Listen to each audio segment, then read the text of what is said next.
Hello, everyone. Welcome to Makeup for Life. I'm really sad today, but my name is Edward Thomas, and my co-host is Linh. Hello. Stop crying, crybaby. I'm not crybaby. We already cried. I know. At Fika. You started crying, and I never want to cry. I know. I can't help it. You're just like, you're like gushing like a fountain of youth or something. Oh, of youth. Well, you want that? No, I do. I want to licking your tears. I want youth. I want to be young again. Get rid of my wrinkles. It didn't help. You have no wrinkles. I have more gray hair now. You have no wrinkles. It's like wrinkles. black don't crack. I got wrinkles somewhere. Mm-hmm. I'm looking for one. I was searching. You're like, I'm looking at one. Ooh, wow. You want one big wrinkle. Okay, so what are you sad for? Why are we crying for?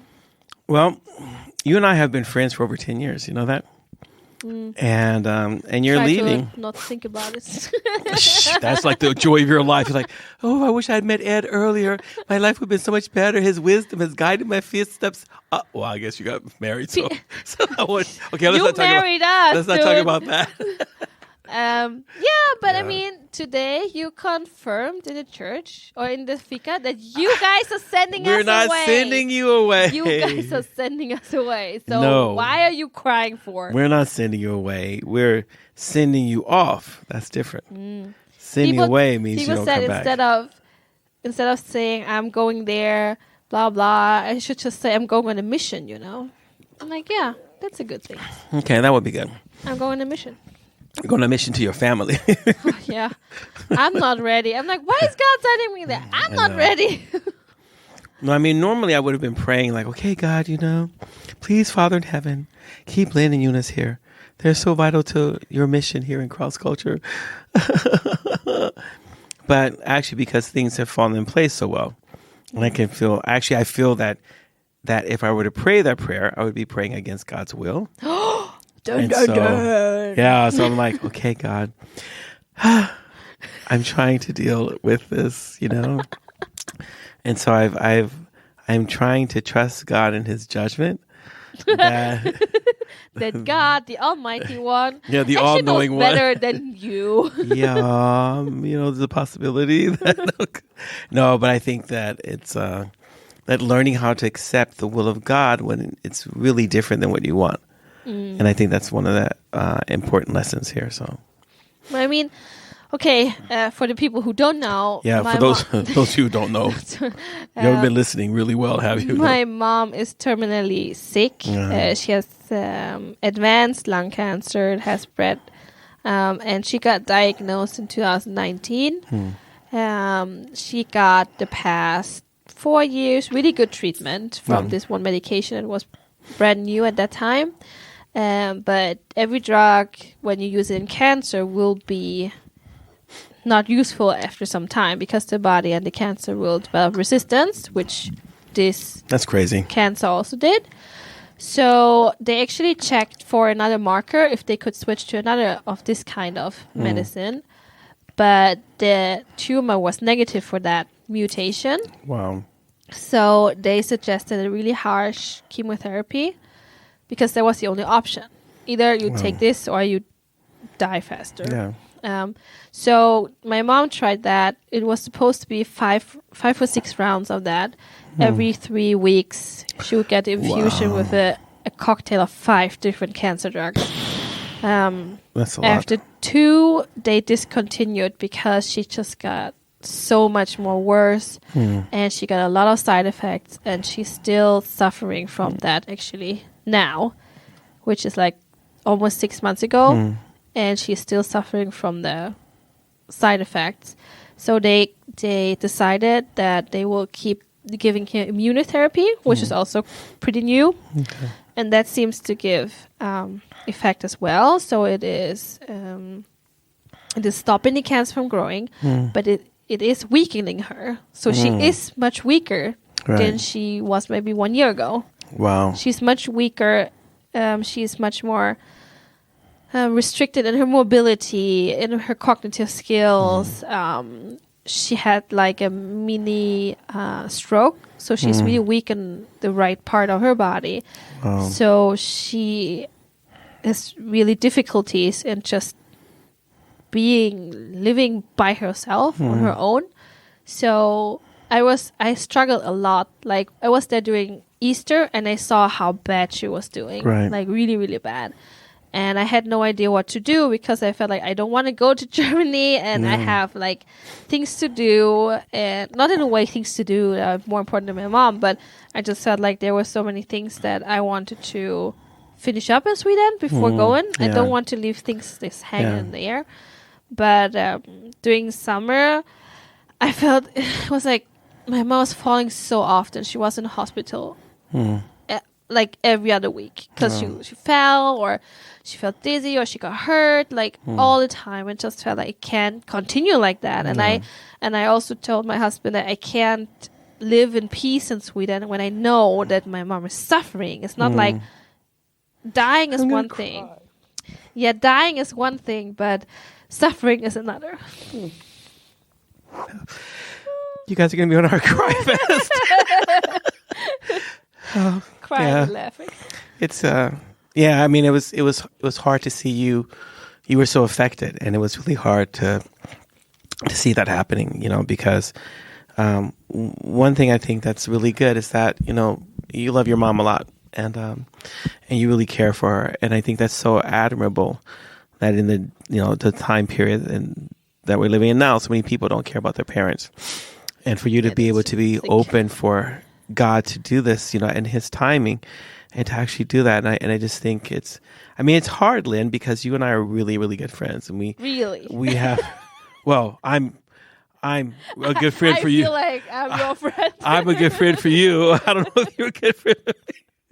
This is how we deal with pain. Laugh it off. Laugh it off. This is where's the big ball of tissue paper? and so I think that I knew this day was going to come, and I find that when and people come and go in our church all the time, but it's hard. So you didn't cry for the others, didn't you? Shut up. No, I only cry for Lynn. No, I'm actually crying for a tie. Because he's my buddy. He wants to punch his face and his head into your leg every day, between your legs. He's like, Ed, look at me. And he's like just running into stuff. And I'm like, all right, break it. Go ahead, a tie. Do that, But I think that, like all the times, like because of our friendship, I've gotten to know your mom. And all the time she comes here. And it's so interesting because your mom's not a believer, but she comes to our church and she fits right in, because that's weird. Because I was going to say, she's just, I was trying to find something nicer to say. Thank you for your spirit of truth, Lynn. Yes, your mom is about as weird as everyone else in our church. So when she comes here, no one asks if your mom's a believer or not. She just fits in. They're like, she must be a Christian because she's really weird. She's just here. Well, yeah, I guess. But I think that it's always been really enjoyable having your mom here and stuff like that. And I think it's so sad, because we keep praying, to God and asking God, like, as we prayed, in the church that her greatest need is for Jesus, obviously. Mm-hmm. But we also are still really believing that God could perform a miracle and she could become healed. Definitely. But still the most important thing is Jesus. Yeah. And so I think in some ways it is kind of like sending you guys away because you're leaving. You're not just leaving, but you're leaving with a purpose. And I do believe that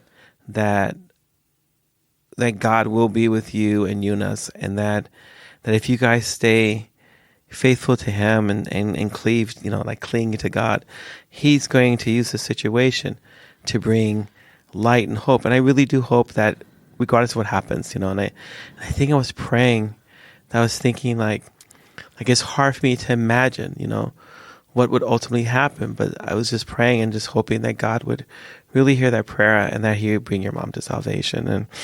And that even if death were to be the thing that happens, to have that guarantee of knowing that we will see each other again. And I think that's that hope you hang on to, that you hope will happen, or you hope in what God can do. But besides that, taking care of your mom, I think that not having you around for all the jokes? I'll be back. I'm like, Not the often Terminator, enough. I'll be back. You just walk in and just, I'm back. And I was like, nah, bye. We don't need. Do you who know are the you? dinosaur? This dinosaurs? No, which one? It's really old Tyrannosaurus show. Rex. No. Like, there's a family of dinosaurs. I don't remember how they're called. But Uh-huh, that guy okay. would always come in. Blah blah. Hello, I'm back. I show you later. Okay. It's really funny though. That just sounds like one of those weird things that you listened to when you were a kid growing up. Yeah, definitely. It's the thing that you need crack in order to understand. Crack. Oh, wow. Dinos, maybe was it called Really? or something? Okay. Yeah, I'll show you later. But How yeah. funny. No, but I feel like when people ask me, oh, is it like permanently or temporary or what's your plan? And I just say, well, I gotta be there for my mom. And I don't know, is it 6 months? Is it a year? Is it 1.5? Is it 2? Yeah. I don't know. Like, Yeah. I just tell people, we plan for 1 year. Yeah. And then we gotta see from there. Because I don't know. Through all the years I've been with Christ, I'm like, there's no point in making a plan. Like, don't try to stick to it because it won't happen. Okay, it won't happen. At least it Well, won't happen the way you think it should happen. No, it won't. So I'm just like, I just want to wing it. And right now, I don't know. Like, I don't know if you remember. In Sveg, where Jonas comes from, I was so confused because I was so in despair because I see my mom is suffering so much, and I'm here, and I just saw this big fat wall of obstacles. Like, in order to go to her, it's just so many things that have to be done before I could go. Then one thing, for example, that I wanted to do my internship so I could get a proper job in Germany. So I could at least work part-time because we can't only live on Jonas' salary because Swedish crown is so crap. And Germany, even though some things are more cheaper, you can't cover it with one income. Right. So there was one thing. And then another thing was just, I was thinking, but what about the kids' school and kindergarten stuff? And what about Jonas' work? And what about our apartment? Like, so many things that just in my head, like, just obstacles, just big fat stone obstacles, and I'm like, I don't want to crawl over them. I don't want to roll them outside the way. Like, I can't. I just feel like I can't, and I was in so despair because I also asked people, I don't know what God wants from me because He also provided for autumn. He provided me with an internship spot finally because I didn't get one last term. No. So now I finally got one, and then also I really got a kindergarten spot in the same kindergarten as a Thai. Wow. Although he was like 11th in queue. Whoa. So I'm like, Hey. So I felt like, but I don't know what God wants from me. Why does He open these doors? Yeah. I don't know what to do. What does He want? I said, I don't know what to do. Right. And with the kindergarten spot, it was just, I called them and it's like, hey, do you have a spot in January? And they're like, no, unfortunately not, but we have a spot open now. Wow. Like for September, October. Wow. And I was thinking like, okay, Wow. let me think about this. And then I wrote to Nomi's school that I applied for, and they said, yeah, you can start now if you want to. And then in good faith, I just sent out some applications for jobs, and I got a response, and people were really excited for me to come, and it all worked out how it's supposed to. So it just felt like, I don't know. Well, so remember I think I told you before, like when we were living up in northern Sweden, and we knew that I had accepted to go to seminary. Yeah. We had Here given up in Uppsala, and we gave up our apartment. 3 weeks before it was time to start, we had no place to stay, no school for the kids, nothing. No school even. Nothing. Oh gosh. And so, and then I was riding past the church, and I saw this person outside the church, and I talked to them. And I had been, earlier that day, I had been praying to God and just said, you know. You mean the church in Skellefteå? In Skellefteå, yeah. And I was just praying to God about, these are all the things, I have followed you to this country. I'm going to the seminary you said for me to go to, and yet still my family has nothing. How do you expect me to study? When everything has to be taken care of in the family. And Annette had been unemployed long term, so we couldn't find a job or anything. And then, so I went past the church, I saw this person, and they were trying to get into the church, and I was like, no, it's locked, but if you have to go to the bathroom, I have keys. And the person said, you know, you look really worried. I'm like, yeah, I have a lot of things in my mind. And then he opened his mouth and said, "Do not worry, God has heard your prayer." And everything I prayed to God about, everything. He said, your wife will have a job, your children will have a school to go to, everything. He said, you will have a place to stay. The Lord is with you, and he's going to show you that he's going to take care of you. What? I'm like, okay. I just wrote, I was going to go to this party. I was like, no, I got to go home. So I went I gotta go home. and I talked to Ned about it. And then she said, oh, okay, well, we'll just wait and see, crazy Christian people, And so she came home a week later because she was visiting her sister in Ireland.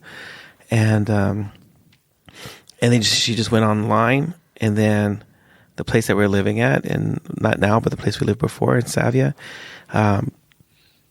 she's like, oh. And the funny thing is that we had applied, her dad was going to help us out, and so we actually had put a bid on a house. We had the highest bid, and we didn't get it. We're just like, didn't want you guys. I'm like, so what's that? In Raspu, Oh, that's a good thing you didn't go there. I know, exactly. It's called Raspu because there's so many races there. No, it's not. It's just a name. Yes. And so, but there's an apartment was in town, and so Ike, my friend Ike, he said, well, because they were living here, they moved here like 6 months before we did, and he's like, well, I'll go take a look at it. He's like, yeah, it's clean, it's decent, it's in a decent area. We're like, okay. So without ever visiting the place, without ever looking at it, just trust. We got it. We just trusted, and Annette's dad gave us the money to get that place, and then Annette called the school in the area. And so they had a school for the girls that was like really, really good. At that time, Savia School London was really good. Yeah. And then Eddie had a really good school for a special school.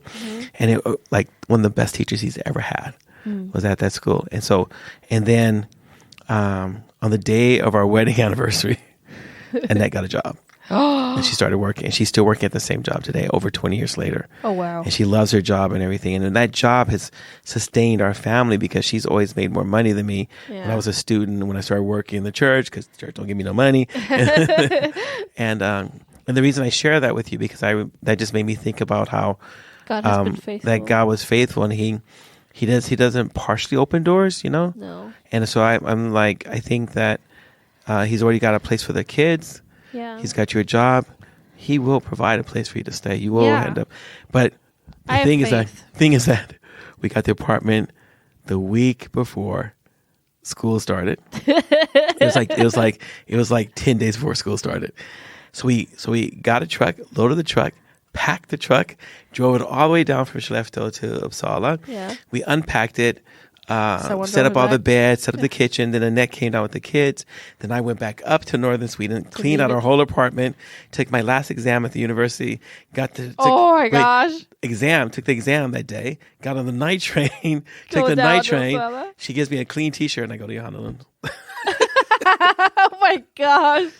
So God, living a crazy life. He does provide, but it's always in His time. Yeah, it's not the way we think sometimes, and you have to be open to that God may open a door that you weren't looking at, or just solve your problem in a different kind of way. And I think that that's what He's doing right now. So I want to share that with you because I don't want you to worry. I want you to be encouraged, and you know that you have friends here, and you know that.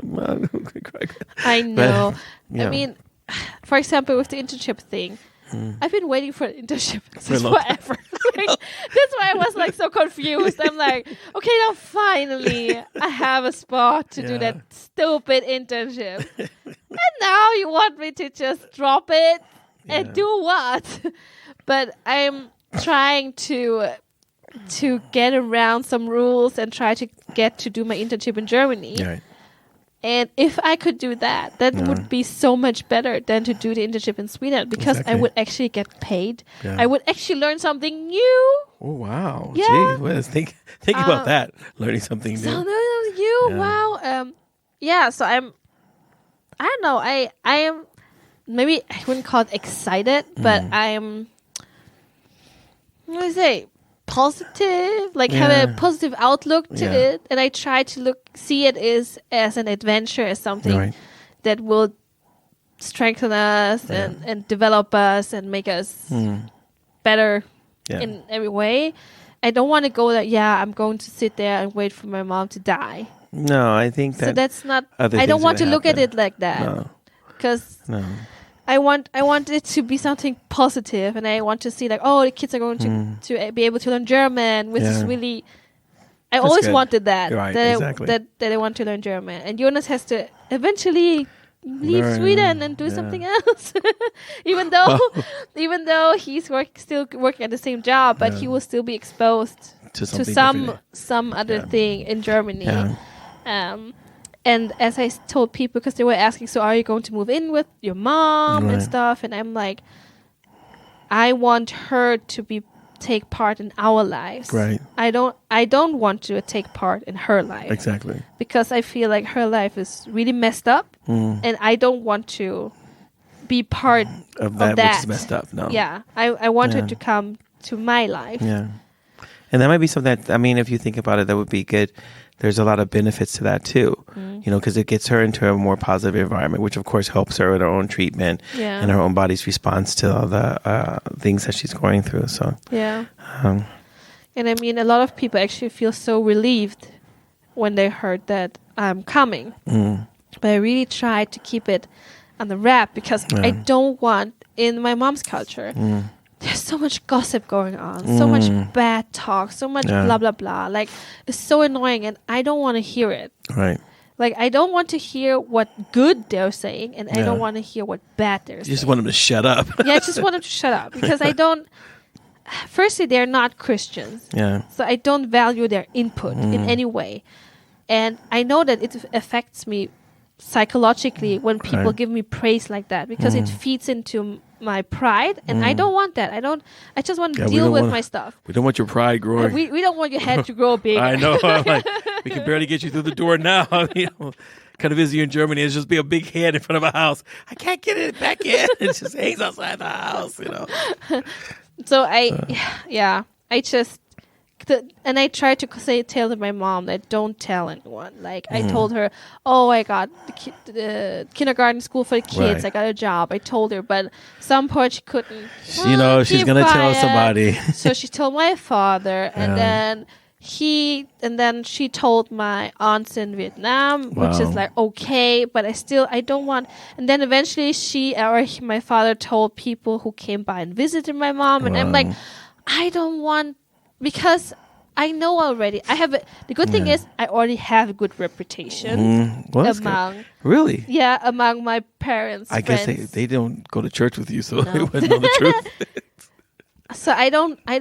The thing is, I don't know how to deal with it when I just want people to see, okay, we're doing that because the Bible says you should honor your father and mother, not because, oh, I want to take the glory. Look at me, I'm such a good person, and you guys are so bad persons. Oh my gosh. Because that is how, because they don't have Christ, that is how they will perceive it and how they will understand, like, oh, it's because she's such a good daughter, that's why she's doing that. I'm like, no.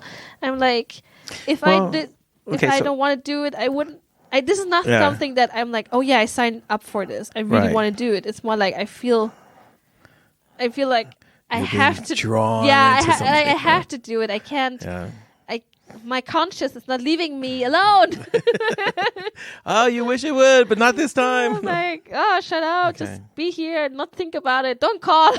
but think about this also, so God has put you in a situation where through your family and your parents' friends, I think the thing is to have the strength from God to meet that situation and to be the salt and be salt in the light. So you're gonna have to be, you have to pray and rely upon God every single day, And when it gets too much, you call your friends. It's too much. I just go somewhere and cry, like, yes, you go deal with it. Every other day, I'm like, Leanna, are you calling me again? Leave me alone. No, I'll be here for you. I'm not like that, though. I don't call every day. The same people. No, exactly. Gonna distribute it. You call every day, but you've got like 20 of us. Like, she calls so seldom. I'm like, no. She must be fine. She only calls like once every other week. No, but I think that that part of this adventure is not just in you taking care of your mom and being closer by for her, but I do honestly really believe that this is part of your calling. You've been a Christian for a long time now, and hopefully... What? You have been a Christian for a long time now. 11 years. Yeah, so that's not. Is that long? How long have you been a Christian? Well, we're not talking about. Lynn, we're not measuring. This is not a competition. You just been Christian long because you're older than me. No, I've been Christian longer because I just knew God before you were even born. While you were still out there sitting, I was like, Jesus, lead and guide me on your then path, I already Lord. was with God at that point. And then you go look at this. And then I fell off the wagon. No, but I think that that you've had a chance to grow in your faith. You've had a chance, hopefully, to learn something. I don't know in our church, but somebody's church, you've learned something somewhere. And that, I think that you're also well equipped, both to answer the questions that people have. And when people are like, I want to be more focused on you being a good daughter, it gives you an opportunity really to sow that first seed of faith and tell them about Jesus and how much Jesus had an impact in your life. That it's in our culture, you're supposed to be a good daughter, but Jesus actually calls us to actually truly love people, not just to do something, to do a duty. Yeah. He's calling us to a lifestyle. And this is what the Christian lifestyle looks like. So it gives you an opportunity to sow that, that seed of faith. And you never know. As you're saying stuff like that, you'll see if God is massaging their heart, if God is working, because the conversation will always naturally gravitate to something spiritual and something about God. That's what happens when he's like working in people's hearts. Mm-hmm. So that gives you a lot of opportunity. And you never know. You and Eunice as a team, that might be the team that's needed for where you're at in Germany. Chew on that piece of leather. I don't even know what to say. I know. What you mean? But I think, and then I hope that our friendship will continue to be just as good, even though we'll be far away from each other. That's what I hope. Just keep sending stupid memes. So then this is what happened in the church. You'd be like, Edward, you're so stupid. That's just what I need to hear. Thank you. But you know what I would miss though is to see church and new people. And I think that there always, because we both are extroverts, so we suck energy from other people.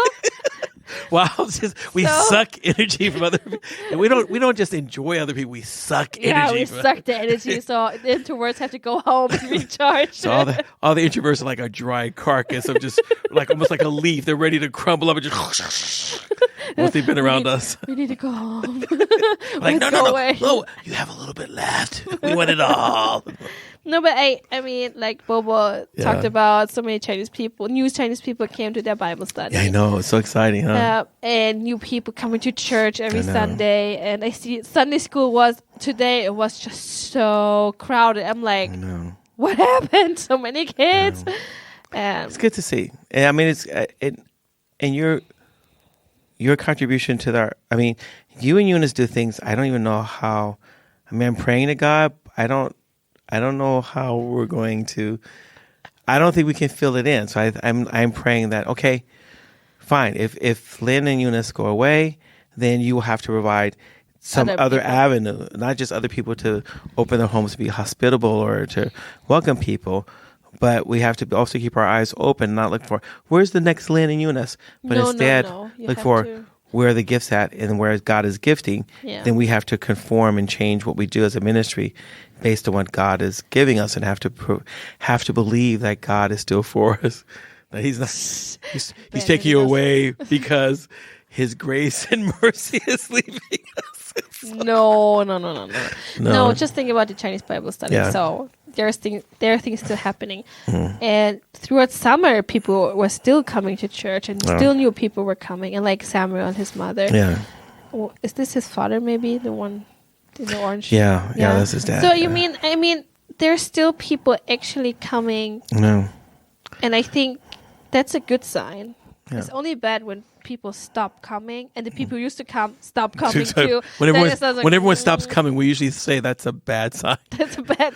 We're like 3 people in church today. What happened? Everyone stopped coming. No, everyone stopped coming. No, but I can't see that. But I wished I would be still here, because I actually wrote down.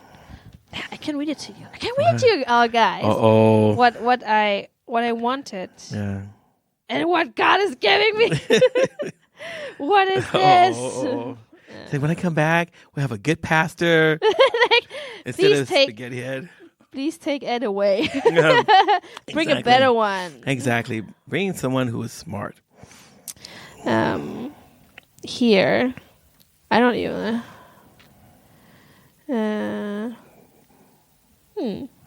Okay. Well, you can tell me if all of this has been. Okay. So I wrote prayer request. I wrote to myself because I think it was the Sunday when you said like, "Oh, you guys should write down what you pray for, so you can be grateful to God when He has actually given you that." Because don't use my stuff against me. Because people, but were you were preaching that? Yeah.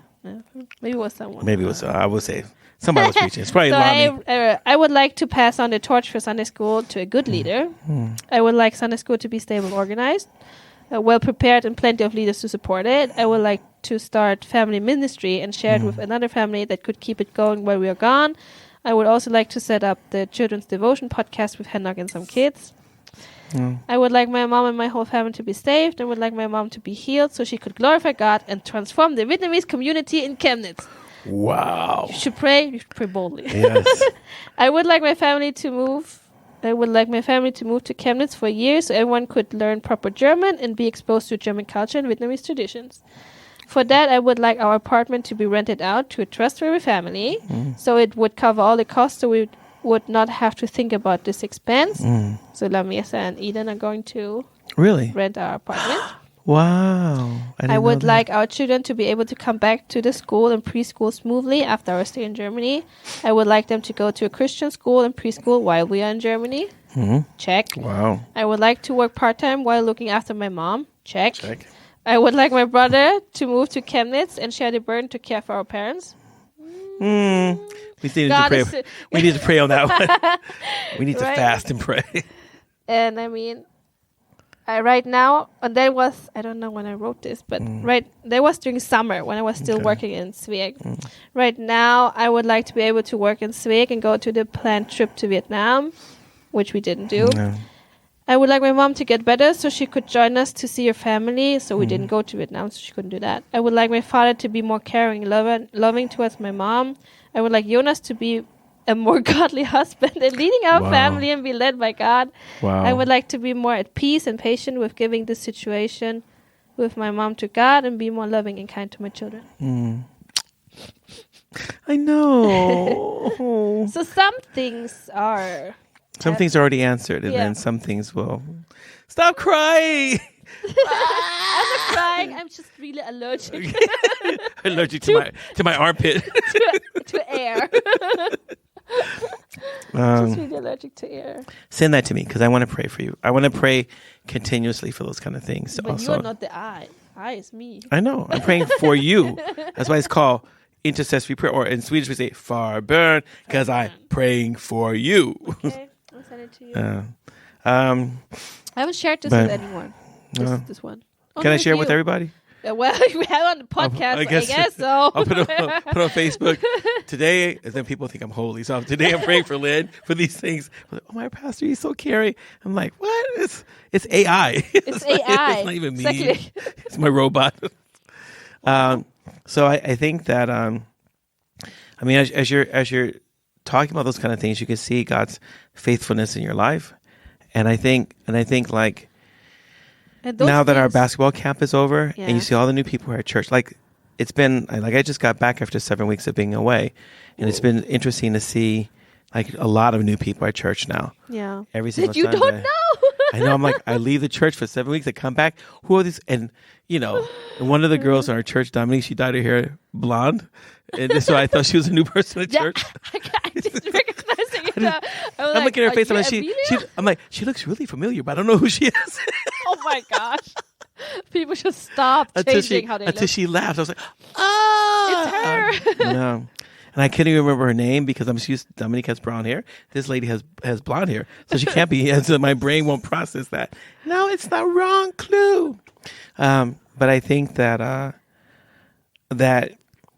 even the growth that we see now, you guys have all been a part of that too. The reason that when we see people come to faith, we see people stay, we see people like Lamesa and his wife. I mean, it's a long-term relationships where we get a chance to see all these different things that happen in people's lives and everything.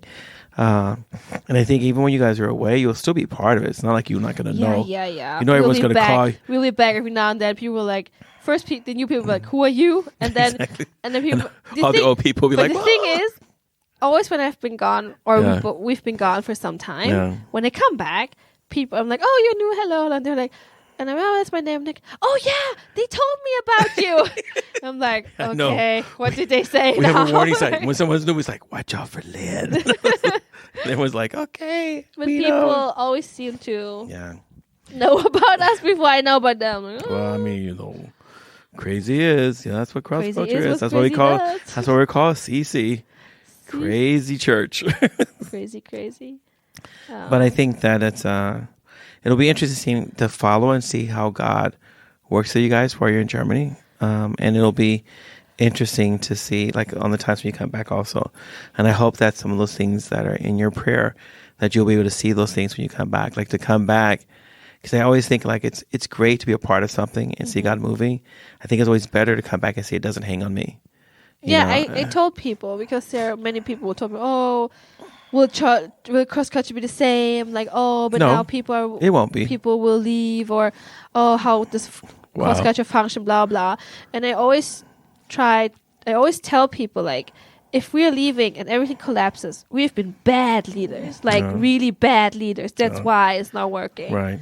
So I've heard about this so much in other churches that leaders have left or something, and then church just collapses. And I'm like, I don't want to be that kind of leader. Like, I don't want to bear this responsibility. I'm like, oh no. Okay, you come back and I'll be like, pass out communion to the other two people who are here.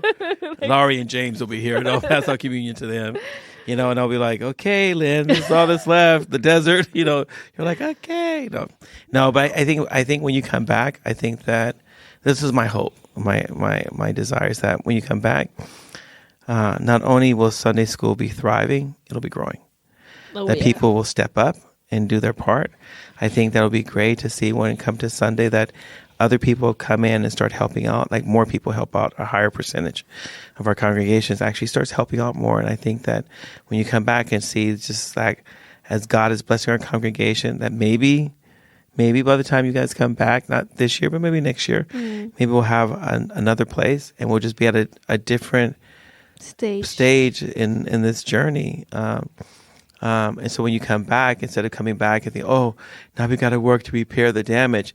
Coming back and see, like, wow, look at all the great things that God has done, and now we can come back into and actually enjoy, part of the seed to be harvested that you guys have sown. And so I have ambitions that Nomi has to some time step up and carry her weight.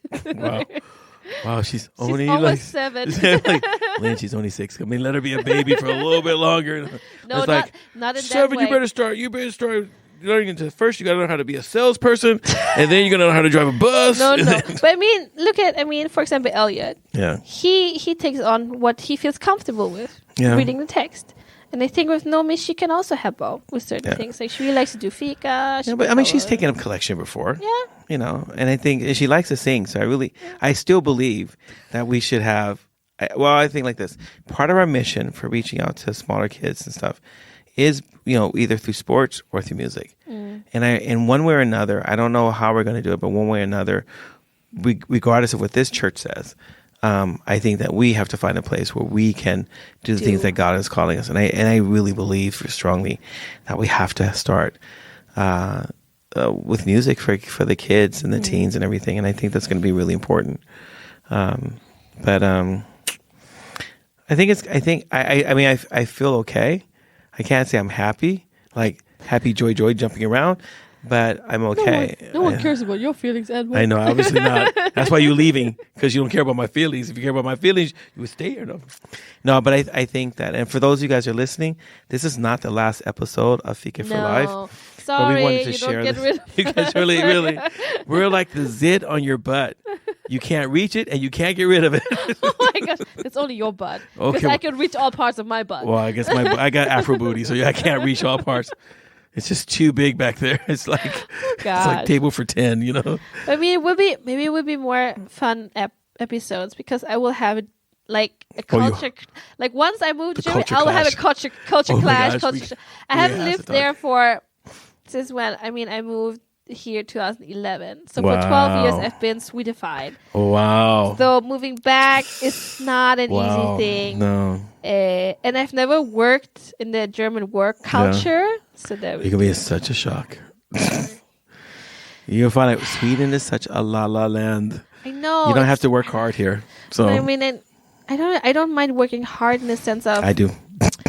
In the sense of if I feel like it's effective, it's leading somewhere. But Germany is so undigitalized, and I'm just concerned about doing things monotonously. Yeah. Like just doing stupid things that I feel like, can't we find a better solution to this? Well, why do we have to do this? I mean, just the whole the thing about trying to get a prescription filled. Yeah, and that they're writing prescriptions by hand in Germany. Well, That's there's just still so paper ridiculous. prescriptions, and you have Paper. to. That's just ridiculous. And they are they fax a lot or post. So if you want to get it fast, you have to fax it. And if you want to have it, then you have to write it by letter. And all the papers from any government agency comes via post, paper post. Really? Yes.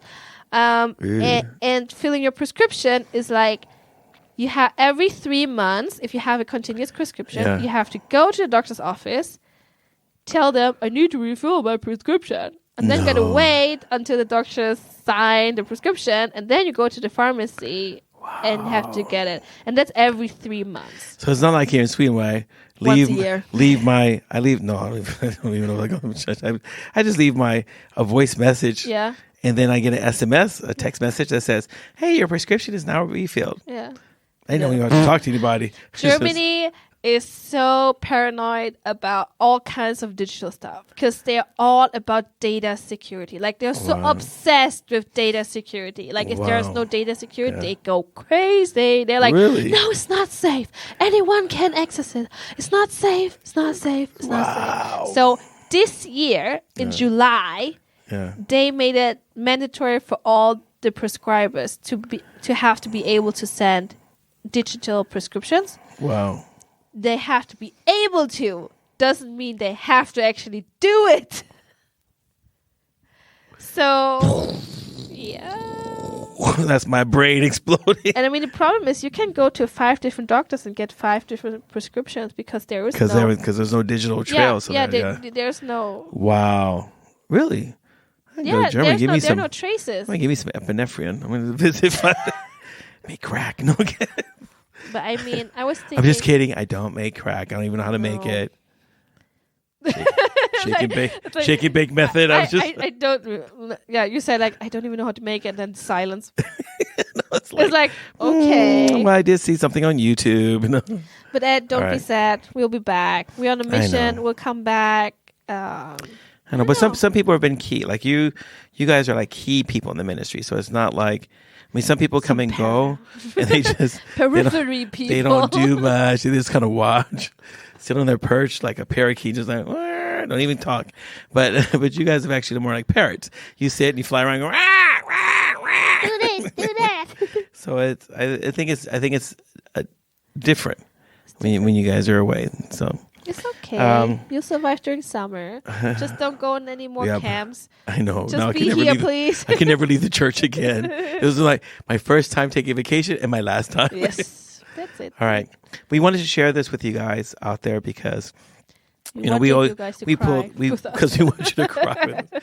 No, but we're asking that our listeners will also pray for Lynn and her family. Yes. Pray for her mom. And we thought that we would share this with you guys. I mean, this is like one of our more personal. This is how we talk to each other when we're sharing. So we cry, we laugh, we joke, and then we cry some more. And it's really bad. It's just so confused. I'm sure there's some therapists out there that's like, please let me get to them. I could become doctor, whatever. You know. Okay. But we're asking that you please pray for Lynn, pray for our mom, pray for Lynn and you and us, and just for their trip to Germany back and forth and all the things that they're going to have to do there, and then pray that they will stay in God's will. So we thank you everyone for listening to this episode of Fika for Life. And there's more coming, so stay tuned. Stay tuned. Bye. Bye. Thank you for listening. If you have any comments or ideas, please send us a message to fikaforlife@mail.com. Fika, F-I-K-A. This was the Fika for Life podcast with Linh and Edward Thomas, and we hope to hear you again.